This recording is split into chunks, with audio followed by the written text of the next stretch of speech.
Assalamualaikum class, how are you all? Welcome back to your science class. Today we have to start a new chapter number 8, and the name is body movement. The topics that are going to be learned in this chapter are ways by which different organisms including humans are able to move. वो सारे तरीके हम पढ़ेंगे जिससे हम living organisms जो हैं वो मूव कर सकते हैं. To identify the different joints in their bodies में जॉइंट्स के बारे में हम पढ़ेंगे. First of all there is an introduction हमने पढ़ना है इसका. तो लेट्स गेट स्टार्टेड.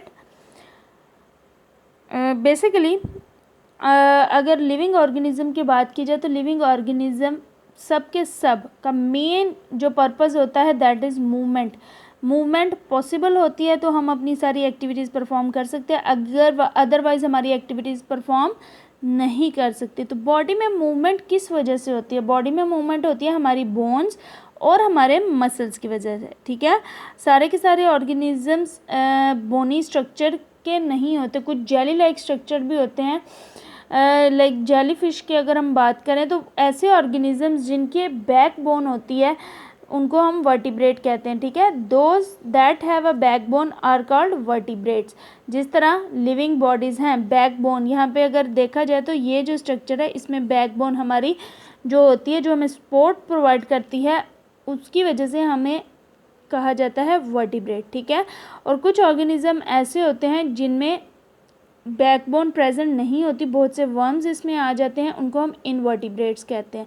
हम इनकी वर्टिब्रेट्स और इनवर्टिब्रेट्स का डिफरेंस पढ़ेंगे. उसके अलावा बोन्स और मसल्स को देखेंगे. अब कोई भी ऑर्गेनिज्म एक जगह से दूसरी जगह जब मूव करता है तो उसकी जो मूवमेंट होती है उसे हम कहते हैं लोकोमोशन. ठीक है, एक जगह से दूसरी जगह जाने को हम लोकोमोशन कहते हैं. The movement of organism from one place to place is known as locomotion. आपने अच्छी तरह से इसकी रीडिंग खुद से कर लेनी है. एनिमल्स सिर्फ ज़मीन पर नहीं होते, एयर में होते हैं, पानी में भी होते हैं, लैंड पर भी होते हैं. हर एनिमल जो है एनिमल्स में ह्यूमन बीइंग्स भी आते हैं. हर एनिमल जो है उसका मूवमेंट का पर्पज़ क्या है? उसके मूवमेंट का पर्पज़ ये है कि वो अपने लिए खाना तलाश करे, अपने रहने के लिए जगह तलाश करे जहाँ पे वो ईज़िली रह सके. ठीक है, अगर हम मूवमेंट नहीं करते और हम किसी डेजर्ट में रहते हैं, बहुत ज़्यादा गर्मी में रहते हैं तो वहाँ का टेम्परेचर, वहाँ का कंडीशन हमारे लिए बहुत अनफेवरेबल होती है, तो वहाँ पे हम सर्वाइव नहीं कर सकते. इसके लिए एक जगह से दूसरी जगह जाना बहुत ज़्यादा ज़रूरी है जो कि पॉसिबल है मूवमेंट से. ठीक है, अब प्लांट्स जो हैं उनमें भी मूवमेंट होती है. वो एक जगह से दूसरी जगह तो नहीं जा सकते लेकिन इनके जो पार्ट्स होते हैं, डिफरेंट पार्ट्स हैं, ब्रांचेस हैं, लीव्स हैं, फ्लावर्स हैं, वो सारे के सारे मूव करते हैं. ठीक है, और जो एनिमल्स हैं वो मूवमेंट करते हैं बॉडी में मसल्स की वजह से जो कि बोन्स के साथ अटैच होते हैं. Hopefully till here you are clear about the introduction. Next is human body and its movement. अब हम बात करते हैं ह्यूमन की कि इंसान जो है उनकी बॉडी किस तरह से और मूवमेंट कैसे पॉसिबल है. तो हमारी मूवमेंट पॉसिबल है हमारे स्केलेटन की वजह से. ठीक है, ढांचे की वजह से. यहाँ पे this is the picture of a skeleton. ठीक है, हमारी बॉडी की जितनी भी बोन्स हैं बेसिकली ये सारा हमारा बोनी स्ट्रक्चर है. बोन्स मिलकर एक स्ट्रक्चर बनाती हैं जिसको हम स्केलेटन कहते हैं. यहाँ पे डेफिनेशन लिखी है. All the bones in our body form a framework that give shape and support to our body and is called the skeleton. ठीक हो गया.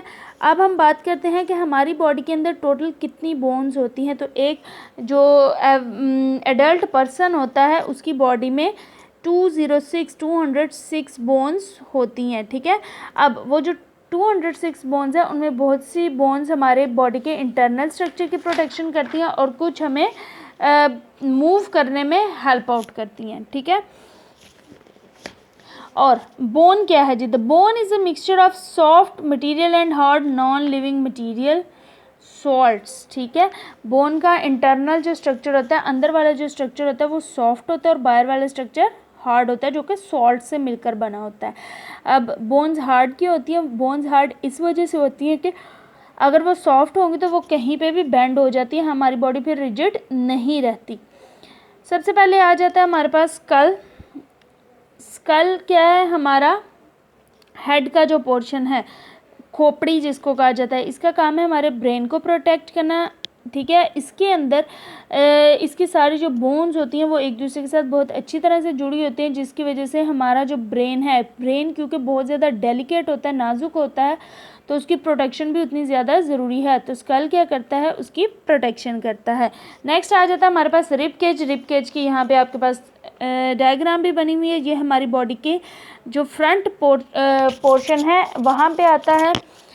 इसका काम क्या है, अगर हम सांस लेते हैं और रोकते हैं, ठीक है।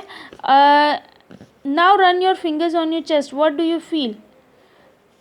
अगर आप अपनी चेस्ट पर फील करते हैं तो आपको कुछ बोन्स फील होंगी, हड्डियाँ फील होंगी। वो हड्डियाँ बेसिकली क्या हैं, एक पूरे का पूरा डायफ्राम, एक बॉक्स बनाती हैं जिसको हम रिब केज कहते हैं, ठीक है। इस रिब केज के अंदर हमारा हार्ट भी होता है, हमारे लंग्स भी होती हैं, जिनको रिब केज प्रोटेक्ट करता है। नेक्स्ट आ जाता है बैकबोन, ये रीढ़ की हड्डी जिसको कहा जाता है, ठीक है।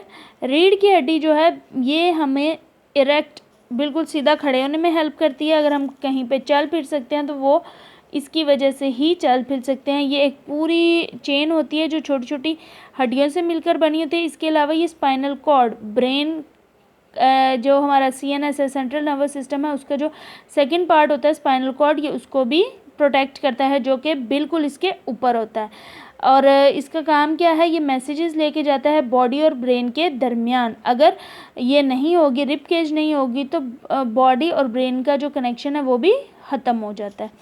नेक्स्ट आ जाता है आर्म्स एंड लेग्स।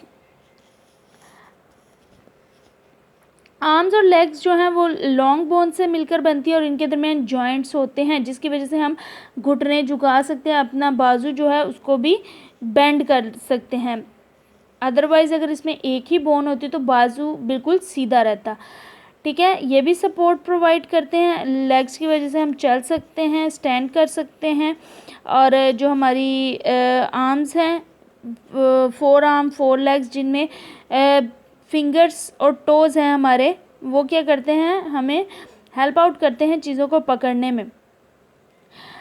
इसके अलावा कॉलर बोन्स आ जाती हैं हमारे शोल्डर एरिया में, और लोअर एंड पे हमारे पेक्टोरल बोन्स आ जाते हैं। यहाँ तक आपने इसकी रीडिंग अच्छे तरीके से कर लेनी है, डिफ़िकल्ट वर्ड्स अंडरलाइन कर लेने हैं।